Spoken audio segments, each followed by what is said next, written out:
I'm going to tell you something that I hope comes across okay. When I was working for a pharmaceutical company, and I flew back from a conference in America, and I fell asleep on the tube, and I was a younger man. But obviously, my body clock was not completely adjusted, and I fell asleep wearing a suit and woke up with morning glory as we were pulling in to Houston.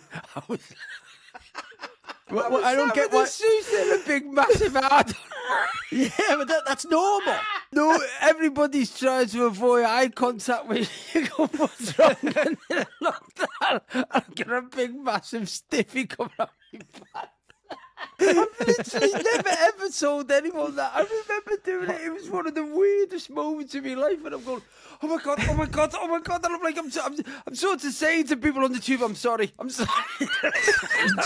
Didn't you have a bag? Couldn't you just get up and hold your bag in front of you? Yeah, mate, I was hanging my bag off it.